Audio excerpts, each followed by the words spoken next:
As we mentioned, the bill still has to make it through the Senate, but to give us a little bit more perspective on the One Big Beautiful Bill, we're joined with Ryan Walker, Executive Vice President of Heritage Action for America. Ryan, great to see you again.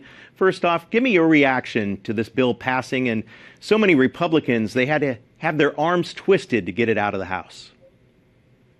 Yeah, that's right. And thank you for having me on. I think this is part of the legislative process. We have a lot of members that represent very distinct communities around the country, and all of them have a parochial interest in this bill and different aspects of it.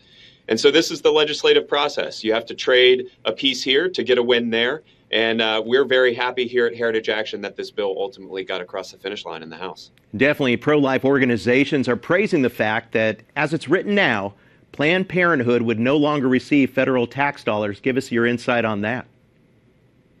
Yeah, I think it's a great provision of the bill. This is something that Republicans and conservatives have been fighting for decades, honestly.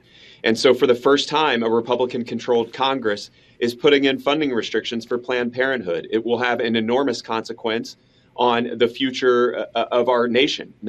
We will have more children in this nation. And the bill also focuses on the family. It expands the child tax credit. It has a number of other provisions to make sure that moms and dads across the country are able to raise and rear those children that are going to be, welcome to this world because of that provision.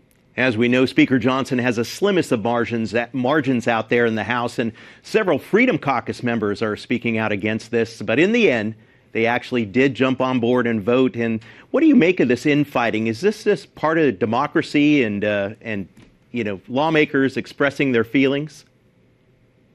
I think it is a part of democracy and lawmaking. I think these members are very interested in the debt and deficits. Look, we're $36 trillion in debt. We've run a trillion to $2 trillion annual deficits for a number of years now, especially under the Biden regime. And these members were fighting tooth and nail to make sure that there were the maximum number of spending cuts in the bill that we could get. And that is their interest in this bill. And at the end of the day, they were heard, and those provisions were added to it. Over $1.5 trillion in spending cuts in this bill, and they're going to continue to fight for more. Yeah, one of the things was these workforce provisions. There was going to be 5 to 6 years down the line. Now they're going to be in for next year. So that's definitely good. But Democrats out there, they're speaking out about cuts with Medicaid and how Republicans are going to pay at the ballot box come 2026. Do you think that the GOP could actually lose the House in that election? No, listen, the American people voted for Donald Trump and the Republican majorities in both the House and the Senate.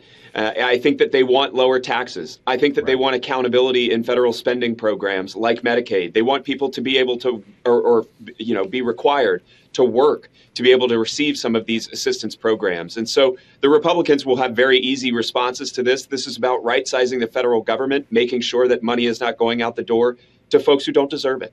Hey, Ryan, we appreciate your insight as always, Executive Vice President at Heritage Action for America. Thanks a lot.